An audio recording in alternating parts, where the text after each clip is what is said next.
नमस्कार बच्चों, कैसे हैं आप सब। मैं उम्मीद करती हूँ कि अपने अपने घरों में स्वस्थ सुरक्षित है। देखिए बच्चों, हम पढ़ रहे हैं हमारा पाठ 11 अनूठा गुजरात। अनूठे गुजरात चैप्टर में हमने कुछ टॉपिक डिस्कस किए थे। इन टॉपिक्स में हमने व्याकरण बोध के टॉपिक डिस्कस किए। पहला टॉपिक था हमारा वर्ण विच्छेद और दूसरा टॉपिक था हमारा प्रत्यय। तो वर्ण विच्छेद और प्रत्यय की कुछ शॉर्ट नॉलेज मैंने आपको दी थी। डीपली हमने डिस्कस करेंगे हमारे नेक्स्ट क्लासेस में। तो अब हम इसका थर्ड टॉपिक डिस्कस करने वाले हैं, समास। देखिए बेटा, समास क्या है। देखिए, सम समम समास, सम समम समास। समास क्या होता है? समास होता है समास चीजों का संयोग करता है। क्या करता है बच्चों? संयोग करता है। संधि जो होती है ना बच्चों, संधि में क्या होता है? संधि में जो शब्द होते हैं वो टूटते हैं और जुड़ते हैं। तो संधि में शब्दों में क्या आता है बच्चों? जब हम संधि करते हैं तो शब्दों में विकार उत्पन्न होता है। विकार अर्थात शब्दों का अर्थ परिवर्तित हो जाता है। शब्दों के अर्थ में परिवर्तन आ जाता है, उसे हम कहते हैं विकार। संधि विकार करती है, लेकिन समास क्या करता है? संयोग करता है। समास में आप समासिक पद बनाए, चाहे समास विग्रह करें। अभी हमें डिस्कस करिए कि समास क्या है। देखिए, समास के दो टॉपिक हैं। एक होता है सामासिक पद और एक होता है समास विग्रह। जब आपको एक शब्द दिया जाएगा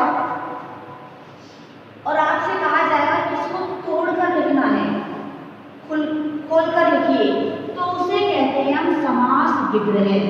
और जो पद आपको दिया जा रहा है उसे कहते हैं हम सामासिक पद। समास में दो पद होते हैं। एक होता है जो पूर्व पद, एक होता है उत्तर पद। पूर्व पद और उत्तर पद, यानी एक इस तरफ का जो होता है उसे कहते हैं पूर्व पद, इस तरफ का जो होता है उसे कहते हैं उत्तर पद। तो देखिए, शब्दों को संक्षिप्त करने की प्रक्रिया समास कहलाती है। दो या दो से ज्यादा, 3 शब्द, 4 शब्द, उनको क्या करना? संक्षिप्त करना, छोटा बनाना, वो कहलाता है हमारा समास। और इसी को कहते हैं हम संयोग। 2 या 2 से अधिक पदों को मिलाना, लेकिन उनका अर्थ परिवर्तित नहीं होना चाहिए, अर्थात उनका अर्थ में कोई परिवर्तन नहीं आएगा, उनके अर्थ में कोई विकार उत्पन्न नहीं होगा। क्या होगा? संयोग होगा, उसे कहते हैं हम समास। समास जो है हमारे, देखिए एक बात आपके बुक से, इसके शब्द में अर्थ परिवर्तन नहीं होता, अपितु कारक चिन्हों बीच में आने वाले शब्दों को हटाकर समस्त पद का शब्द रूप संक्षिप्त रूप कहलाता है।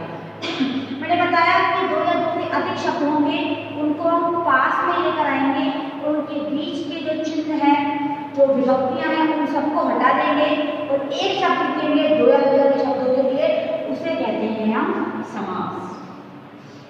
ठीक है, समास बनाते कब है और सामासिक विग्रह करते समय, दोनों ही समय समास में क्या नहीं होता?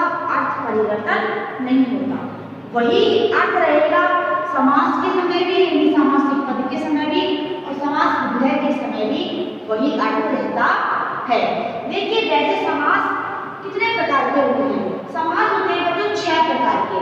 पहला होता है अव्ययी भाव समास, दूसरा होता है द्वंद्व समास, तीसरा द्विगु समास, चौथा बहुव्रीहि, पांचवा कर्मधारय और छठवां तत्पुरुष।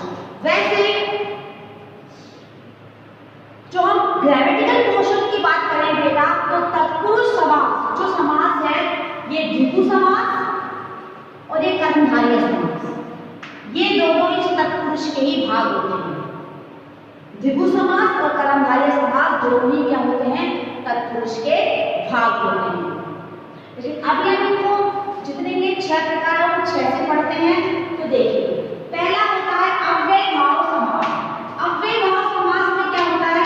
देखिए, मैंने बताया कि आपको पूर्व पद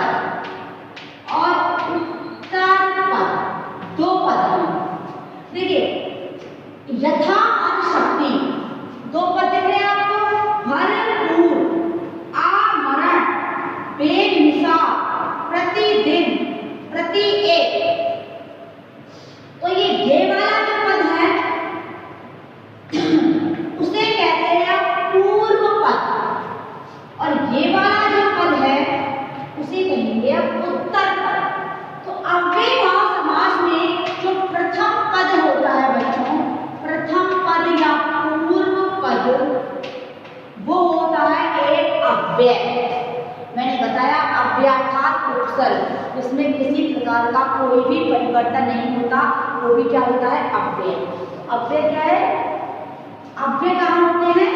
जिस भी शब्द के पूर्व पद को अव्यय हो, यानी जिस भी शब्द का पूर्व पद अव्यय हो वो समास कहलाएगा आपका अव्ययी भाव समास। जैसे यथा शक्ति, यथा यानी अनुसार, शक्ति अर्थात शक्ति, शक्ति के अनुसार। भरपूर, भरपूर यानी फुल एकदम भरा पूरा। आमरण, आमरण मरने तक, मरने तक। बेमिसाल एकदम जिसकी कोई मिसाल ही ना हो ऐसा। प्रतिदिन, प्रत्येक दिन, प्रत्येक, हर एक, हर दिन और हर एक। तो इसका अर्थ हुआ शक्ति के अनुसार, इसका अर्थ हुआ भरा पूरा, ये मरने तक, जिसकी कोई मिसाल ना हो, बेमिसाल। प्रतिदिन, हर दिन, प्रत्येक, हर एक, जिसका पूर्व पद अव्यय हो वो कहलाएगा अव्ययी भाव समास। समास में क्या होता है? आपसे कोई पूछे कि इसका पूर्व पद अव्यय हो तो वह समास कहलाएगा, आप कहेंगे अव्ययी भाव। और कोई आपसे पूछे कि अव्ययी भाव किसे कहते हैं तो आप कहेंगे इसका पूर्व पद अव्यय हो वो कहलाता है अव्ययी भाव समास। अब देखिए नेक्स्ट है हमारा द्वंद्व समास। द्वंद्व समास में पूर्व पद और उत्तर पद दोनों ही मेन होते हैं, दोनों ही मेन होते हैं। तो देखिए माता पिता, सुख दुख, रात दिन, पाप पुण्य, हाथी, अन्न जल, इसका जब आप समास विग्रह करेंगे तो इसके साथ लिखेंगे जैसे माता और पिता, सुख और दुख, रात और दिन, पाप और पुण्य, हार और जीत, अन्न और जल।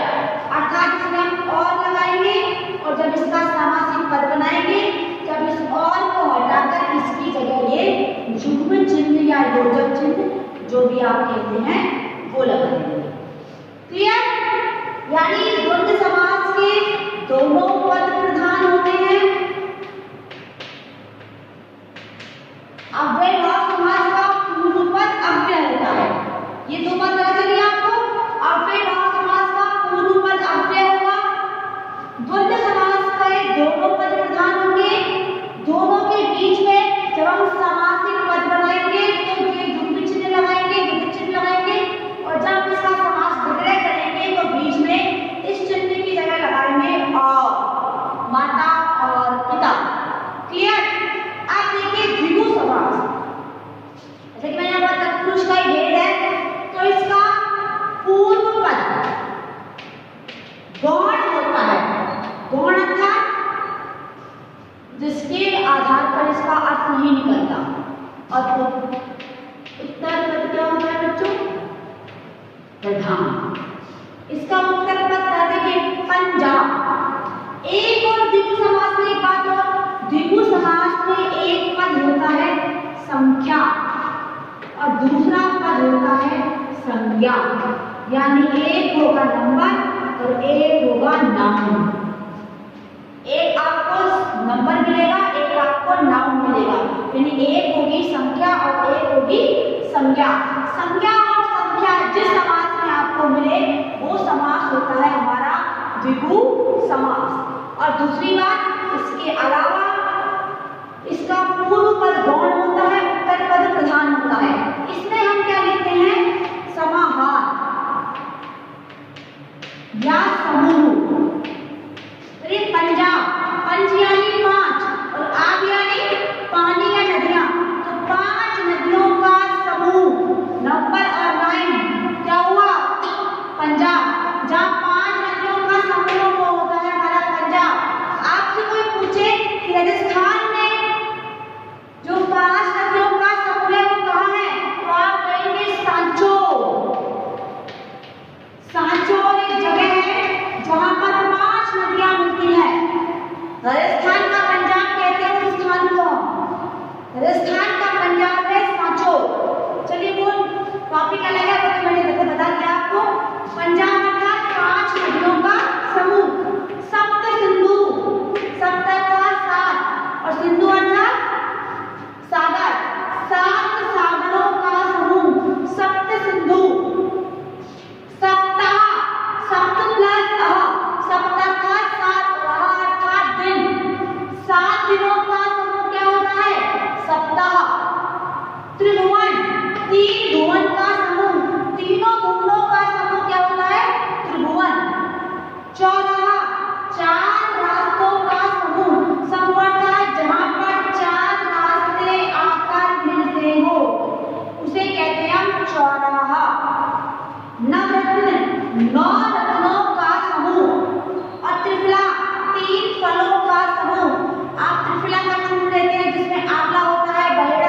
गौण होते हैं और इसमें कौन सा पद प्रधान होता है? अन्य पद।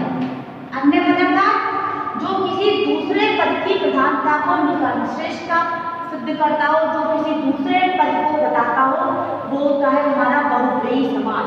जैसे षडानन, षड अर्थात छ, आनन अर्थात मुंह वाला।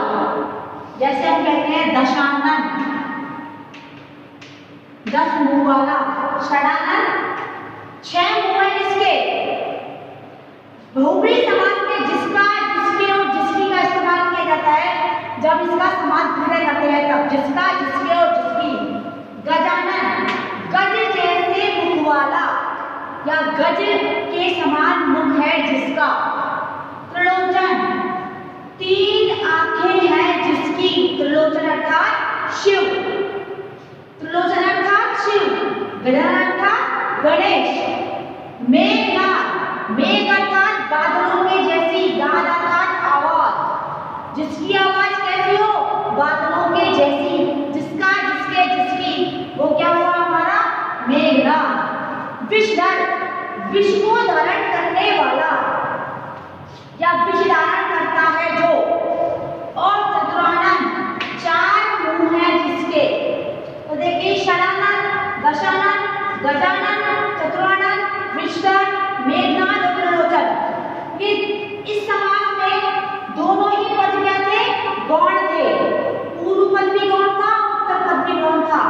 प्रधान पद कौन सा था? प्रधान पद था हमारा कौन सा? अन्य पद। तो अन्य पद से हमें इसमें नाम पता चला कि ये गणेश जी के बारे में है, ये शिव के बारे में है, ये मेघनाद के बारे में है, ये विषधर कौन थे? विषधर भी कौन है? शिव ही है। तो इस तरह के नाम हमें पता चले। अब देखिए कर्मधारय समास क्या होता है। जैसा कि पता है कर्मधारय समास तत्पुरुष का ही भेद है। कौन सा? द्विगु और कर्मधारय दोनों किसके वे? तत्पुरुष के। तो कर्मधारय समास में क्या होता है? पूर्व पद क्या होगा? गौण होगा और उत्तर पद क्या होगा? प्रधान होगा। इसमें आप एक बात ध्यान रखिए कि कर्मधारय समास में एक होता है विशेषण और एक होता है विशेष्य। एक होगा विशेषण और एक होगा विशेष्य। विशेषण अर्थात संज्ञा में सर्वनाम की विशेषता बताने वाला शब्द और विशेष्य जिसकी विशेषता बताई गई हो वो शब्द। तो देखिए नीलकंठ, नीला कंठ, कंठ की विशेषता क्या है? ये कंठ कैसा है? नीला कंठ तो मेरे भी है, आपके भी है। कंठ यानी ये गला हमारा, क्या हमारा गला नीला है? नहीं है। जिसका नीला कंठ है तो नीलकंठ अर्थात कंठ की विशेषता क्या है? नीली। कंठ कैसा है? नीला। नील गाय, गाय तो लाल भी होती है, काली भी होती है, सफेद भी होती है, लेकिन एक गाय की विशेषता है क्या कि वह कैसी है? नीली है। काली मिर्च, मिर्च आपने देखी है, लाल भी होती है, हरी भी होती है। और कैप्सिकम तो बहुत तरह की आती है, येलो भी आती है। तो काली जो है वो मिर्च, काली मिर्च, मिर्च की विशेषता क्या है कि वो काली है। इसमें विश्वास देखिए, विश्वास, अंधविश्वास। विश्वास कैसा है? अंधा। विश्वास की विशेषता बता रहे हैं, विश्वास है अंधा, अंधविश्वास करते हैं। काव्य, काव्य तो है लेकिन ये काव्य कौन सा है? महाकाव्य। कौन सा काव्य है? महाकाव्य। और नारी, ऐसी नारी जो दूसरे की हो, पराई स्त्री, दूसरे की नारी। नारी क्या है? प्रधान पद है। काव्य क्या है? प्रधान पद है। विश्वास क्या है? प्रधान पद है। मिर्च प्रधान है, गाय प्रधान है, कंठ प्रधान है। और जो पूर्व पद है वो क्या है? गौण पद है। इसकी विशेषता बताता है पूर्व पद। तो जिसमें एक विशेषण हो और एक विशेष्य हो वो समास कौन सा होता है? कर्मधारय समास। अब देखिए हमारा एक समास है तत्पुरुष समास। इस तत्पुरुष की बात करते हैं। तत्पुरुष को देखिए हम कहते हैं कारक चिन्हों वाला समास। तत्पुरुष समास को कारक चिन्हों वाला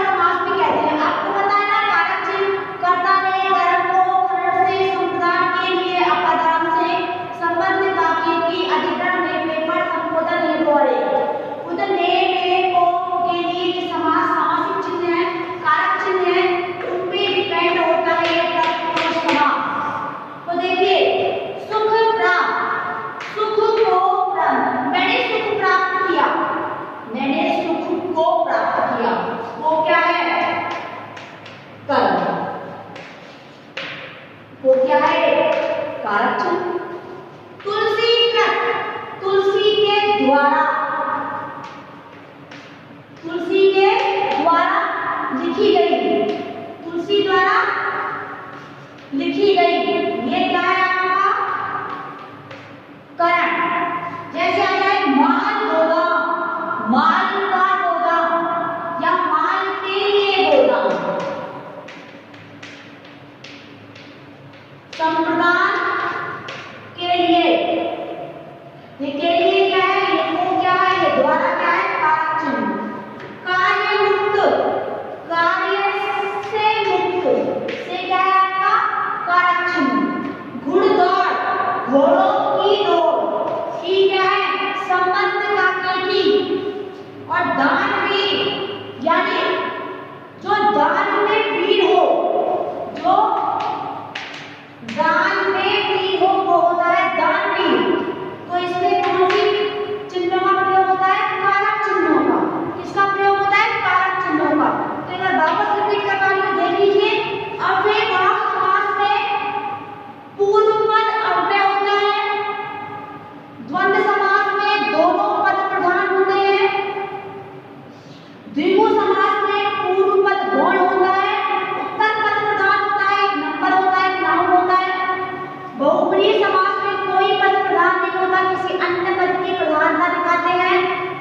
कर्मधारय समास में वही तत्पुरुष के समान पूर्व पद गौण, उत्तर पद प्रधान, लेकिन एक होता है विशेषण और एक होता है विशेष्य।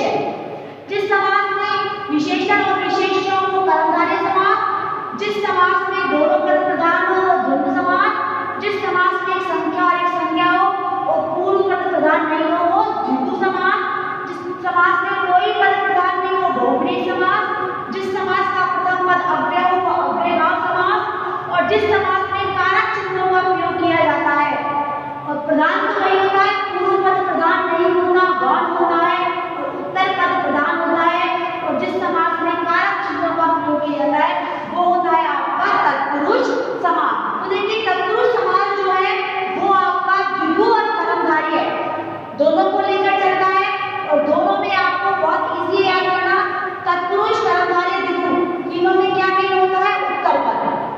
क्लियर।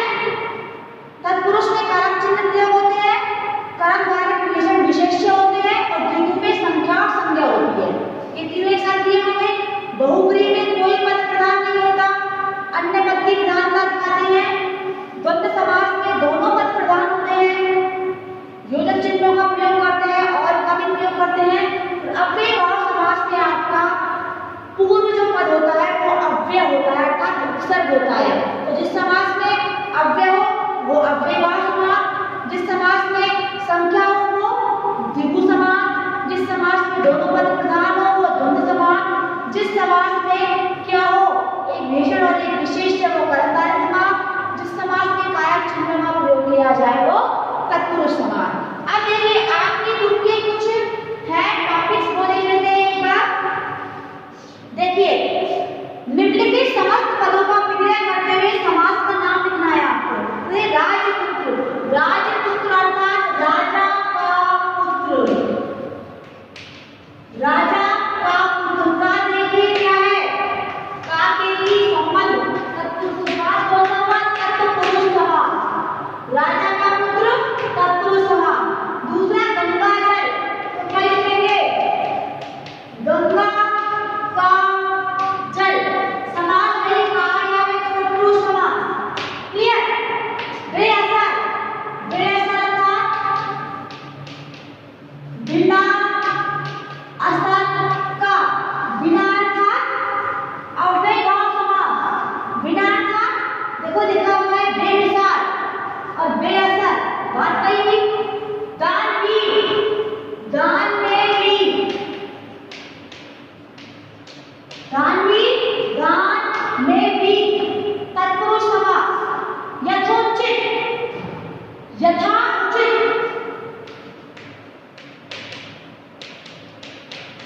यथा उचित, जैसा उचित समझे वैसा समास। यथाशक्ति, यथा उचित अव्ययभाव समास। और आजीवन, आजीवन अर्थात जीवन भर, आ लगा हुआ है, आता है अव्ययभाव समास में। तो देखिए आपकी बुक का राजपुत्र, राजा का पुत्र तत्पुरुष समास, गंगा